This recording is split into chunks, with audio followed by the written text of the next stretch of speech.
Hello hello, welcome back everyone. तो आज हम ऐसे सब्जेक्ट के बारे में बात करने वाले हैं जिसका पाला मैकेनिकल, सिविल और ऑटोमोबाइल वालों का सेकंड सेमेस्टर से ही पढ़ना शुरू हो जाता है। और उस सब्जेक्ट का नाम है इंजीनियरिंग मैकेनिक्स। वो हमने रट्टा मार मार के पास तो कर दिया या फिर आप करने वाले होंगे, लेकिन क्या उसका रियल लाइफ एप्लीकेशन आपको मालूम है? तो चलिए असली इंजीनियरिंग पढ़ते हैं और इसका यूज़ बताते हैं। असली engineering, let's become industry ready.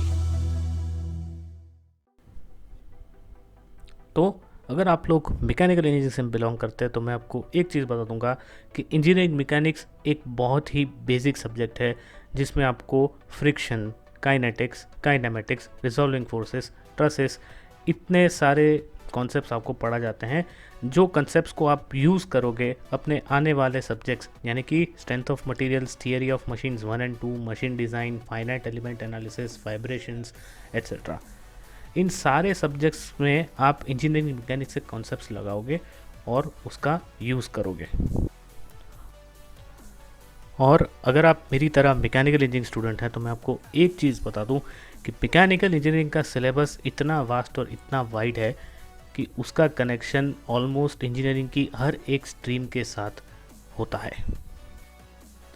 ऐसा मैं क्यों बता रहा हूँ ये भी मैं आपको बताता हूँ, क्योंकि आप एक मैकेनिकल इंजीनियर को programming, semiconductors, data structures, data analysis, ये सब कुछ कॉन्सेप्ट से सिखा सकते हैं क्योंकि उसका कहीं ना कहीं बेसिक उसके करिकुलम से मैच होता है। लेकिन आप एक कंप्यूटर या आईटी इंजीनियर को fluid power plant, thermal power plant, thermodynamics ये सब सिखाने जाएंगे तो शायद थोड़ा सा टफ पड़ सकता है।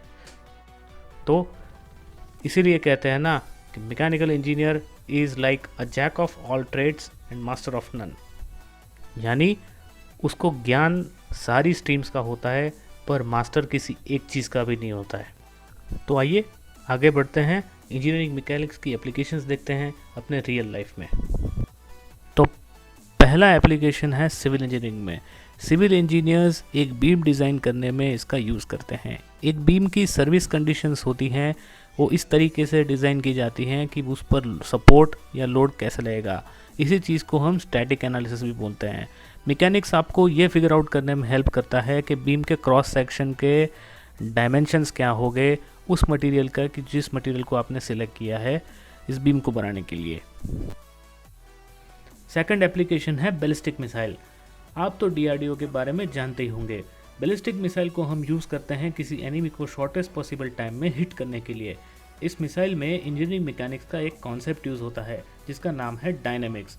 ये कॉन्सेप्ट आपको एक ऐसा सिस्टम बनाने में हेल्प करता है जिससे आप एक एंगल पे किसी इनिशियल वेलोसिटी से कोई टारगेट को हिट कर सके। थर्ड एप्लीकेशन है रोड डिज़ाइनिंग। मैकेनिक्स से हम ये पता करते हैं कि किसी भी रोड में मिनिमम या क्रिटिकल कर्वेचर कितना हो जिससे अगर कोई व्हीकल किसी स्पीड पे ट्रैवल कर रहा हो तो वो सेफली टर्न ले सके बिना स्लिप हुए। फोर्थ एप्लीकेशन है एलिवेटर सिस्टम डिज़ाइन।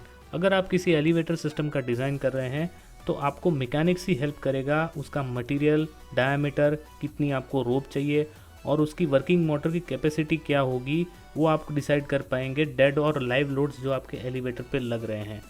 आ गया ना फिर से मैकेनिक्स? तो फिर आया ना मज़ा? जिस चीज़ को आप इतने सालों से पढ़ रहे हैं उसके रियल लाइफ एप्लीकेशंस जान के आपको कैसा लगा ये ज़रा एक बार कमेंट में बता देना। और अगर आपको ऐसा ही कंटेंट देखना है तो चैनल को सब्सक्राइब कर दीजिए और वो घंटी वाला बटन ज़रूर दबा देना। वीडियो को लाइक करना है तो लाइक भी कर दो, और अगर इच्छा है, ऐसी स्फूर्णा होती है अंदर से कि मुझे अपने दोस्तों के साथ शेयर करना है तो वो भी कर दो। Thank you very much. मिलते हैं अगली बार। जय हिंद।